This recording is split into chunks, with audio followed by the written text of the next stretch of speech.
Hi, everybody. Good afternoon. Welcome.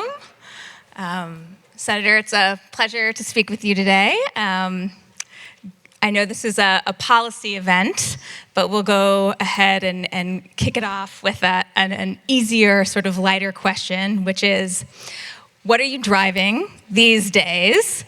Is it your dream car? And if not, what is your dream car? Well, anybody who's been in a retail automotive business knows that when you represent multiple brands, it's like having multiple children. You love them all equally. But here in DC, I have a Mercedes-Benz. Okay. Mercedes was the first car company that gave me an opportunity to become a car dealer. So I have a soft spot for Mercedes. Okay. Makes sense. Okay, well, pivoting back to policy, which is why we're here today. So I think we all know it's been a very busy 2 weeks in Washington. Trump has been signing a flurry of executive orders, but the one most relevant to the auto industry was one he signed on the first day, and that was unleashing American energy. And it involves calling for an end to federal tax credits for EVs, an end to federal funding for expanding EV charging stations, and what many have interpreted as a loosening of tailpipe emission standards. In addition, he rescinded an order from President Biden that called for half of all new vehicles sold to be electric by 2030. So, some really, major moves there. So I'm curious, in your opinion, how will these changes, assuming they move forward, how will they impact the auto industry at large? Well, it's going to make our auto companies dramatically more profitable, dramatically more successful. Look, what President Trump wants, what I want, is a renaissance of manufacturing in the automobile industry here in America. And the government deciding what powertrain is good and what powertrains are bad is not the way to achieve that. The greatest engine of innovation is a consumer-driven marketplace in which customers tell car companies, through dealers, by the way, through franchise dealers, because that's the best model that exists, is this is the type of vehicle that we want to buy. And customers have never spoken more clearly. I mean, look, I thought government subsidies of luxury electric vehicles was just catastrophically stupid policy from the beginning, but consumers haven't been shy. You look at the adoption rate of EVs, it just doesn't work for a lot of people. And quite frankly, automobiles represent the ultimate expression of freedom. And so as a result, consumers should have the freedom to choose the vehicle that's best for them. And if we let that happen, the marketplace will develop well here in America. Great. As I mentioned, a part of that executive order called for removing federal funding for these EV charging stations throughout the country. In your opinion, do you think the federal government has a role in funding that kind of infrastructure? Well, let's recap what they did. Billions of dollars to, by their admission, meaning the Biden administration's admission, to produce 8 charging stations, like 1, 2, 3, 4, 5, 6, 7, 8 billions of dollars. In the meantime, Tesla, a private company, built 22,000 of them. To make it even worse, as you know, there's 2 charging standards, one that Tesla uses and one that car companies use prior to now. So they basically, I'm going to age myself, this is like the government funding Betamaxes in the 80s, realizing that people were getting VHSs. It's just really stupid. Look, 33% of vehicles sold in this country 110 years ago were electric. 33%. The industry developed and said, well, you know what? The internal combustion engine seems like a better idea. Gas stations weren't built because of government subsidies to build gas stations.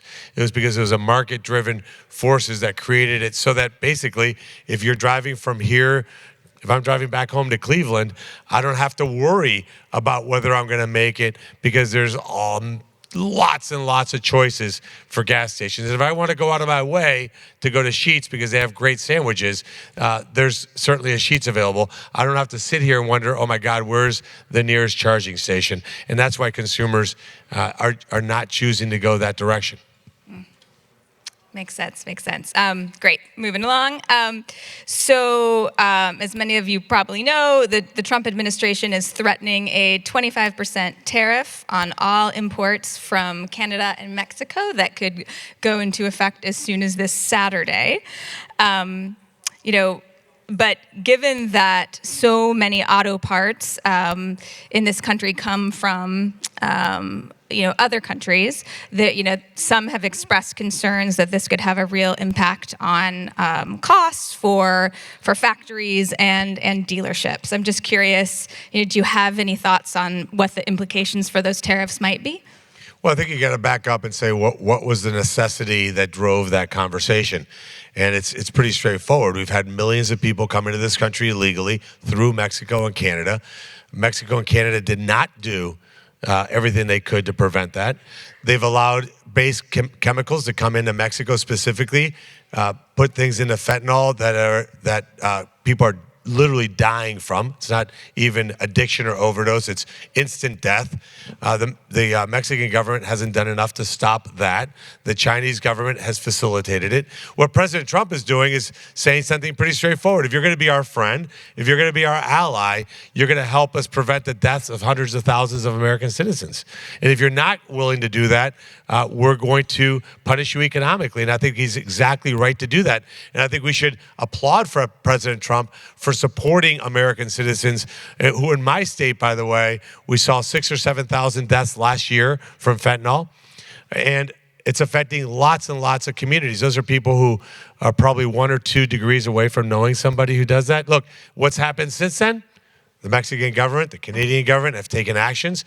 Border crossings that peaked out at 14, 15, 16,000 a day are now in the 100 to 200 per day. So clearly there were things that could have been done and were done. I'm not going to get ahead of the president as to whether that still goes forward or not, but certainly they had an impact, and border crossings are down dramatically, which is making this country more secure, which is what the voters asked us to do on November 5th. Yeah, but do you think those tariffs, though, could lead to higher costs and some pain points for automakers, for dealers who have to adjust in response to them? Well, I think there's the tariffs that we just talked about when it deals with Mexico and Canada doing what they're supposed to be doing as good allies. And then there's a longer term question of across the board tariffs. And the reality is I would frame the question differently. I would frame the question this way. Why are we making 4 million vehicles in Mexico and Canada that are sold in the United States of America? Why aren't we making those cars here? So what I'm going to be focused on in the United States Senate is making certain that we create an environment for those car companies to have a reason to reopen factories in places like Ohio, Michigan, Wisconsin, Indiana, Pennsylvania, where those communities have been gutted out.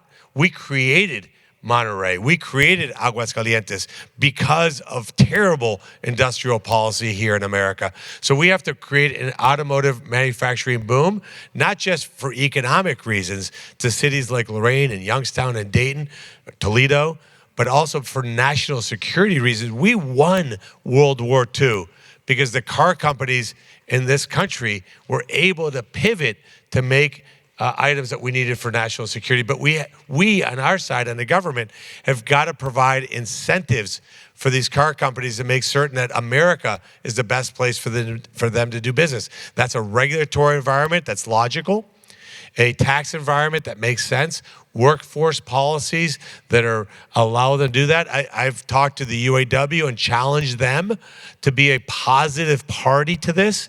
General Motors or Ford or Stellantis, they can't do this on their own. We got to make certain that we provide an atmosphere where America is the best place to make automobiles, period. That's what I'm going to work on. Great. We've talked about some of President Trump's initiatives a bit already, but I'm just curious, generally, what do you think about his moves so far in terms of the auto industry? Anything you think he could improve on, or any advice you would have for him? Well, First of all, the last one is he doesn't need my advice. He knows what needs to be done. He knows we have to restore American manufacturing. Look, I'll talk about Ohio. He's the senator from Ohio. Ohio had 6 of the wealthiest 14 cities in America in 1949. We barely scratched the top 50 today. The cities that I mentioned earlier were thriving, incredible economic centers. Ohio voted for Obama twice by 8 points. President Trump won Mahoning County, which hadn't been won by Republicans in decades because of deindustrialization. So we're going to do what it takes to bring manufacturing back at scale, and we're going to stop doing stupid things. For example, when you incentivize a Rolls-Royce customer to lease a Spectre by giving them $7,500 is ridiculously stupid public policy. Every Democrat voted for that, much to their surprise, by the way, because when I say that, they go, that's not in the bill. Then their staffs tell them, yes, it is, and they're completely shocked. Look, we're going to have policies in place that are common sense, that are logical, that encourage auto manufacturing here. Look, we want to have a boom. We want to make General Motors, Ford, and Stellantis the strongest possible car companies on the planet Earth. And we're going to do that by allowing them to make the cars consumers want and not lose billions of dollars making cars customers don't want. Just curious if you have any final thoughts or that you'd like to share, or any kind of call to action or advice to the people gathered in the room today. Sure. Well, definitely call to action will be this. Look, when I became a citizen when I was 18, I had to read the Federalist Papers, the Constitution. My mom convinced me nobody could pass this test. I think all elected officials should have a mom like me that makes them do that. The one thing that we're supposed to do here in Washington, D.C. is regulate interstate commerce. That's the one duty that's crystal clear in our Constitution. Allowing California and then follow-on states to dictate different corporate average fuel economy standards, different greenhouse gas emission standards is absolute insanity. We should go back to one federal standard. The U.S. government sets the standards, and something else, give car companies certainty. Let them know what the rules are, not for the next 2 or 3 years, but for the next decade. So that if you're looking at what kind of cars to make in 2030, 31, 32, you know what the rules of the road are. And the rules should be based on what's achievable today with possible improvements, with innovation that's likely. I use the example that if I went to a personal trainer and they said, hey, Bernie, we got to get you back into shape. Let's see what you can bench. And I bench 100 pounds. He said, okay, well, next week, we're going to have you bench 500 pounds. I would love it. It'd be amazing. It's not going to be possible without breaking every bone in my body. That's what we're doing to the car companies. We're giving them targets that are so unreasonable, so impossible to meet. And then giving the choice where you either meet them, which is not possible, or you pay hundreds of millions of dollars in fines. That's totally absurd. We're going to get rid of all that, set one national standard for 10 years that's extraordinarily achievable. And I love California. It's one of the most beautiful states in the country, run by really stupid people. But we're going to stop allowing them to dictate the standards for the country. It makes no sense. Again, I want a thriving auto industry here in America. And I would ask you to join me. This is not a partisan issue. It's not Republicans versus Democrats. This is about we all want the same thing. The auto industry is the most important industry in this country, bar none. It's always been that way, will always be that way. And we need to make certain that we have policies that are aligned and making sure that these car companies can thrive here in America. And if you're not making your cars here in the United States, find a way to come to America to make the cars that you sell here. We're not going to allow car companies in Europe to bring their cars here completely tariff-free, but yet you can't get a Corvette into Germany without massive amounts of tariffs. That's just fundamentally unfair. We're not going to allow that to continue. That's what President Trump's going to do over the next 4 years. And I want to put, while I'm here in D.C. for the next 6 years, these things into legislation so there's permanency around these policies. Great. Well, thank you so much. We know you're a busy man, and we want to be cognizant of your time, so we'll go ahead and wrap up. But again, thank you for your thoughts, and good luck in these next 6 years in Washington. Well, thank you. And if you're a car company out there, we got lots of incredible places for you to build a factory in Ohio. So come see me. We'll make it easy. We're going to build big, beautiful factories all over Ohio. Thank you.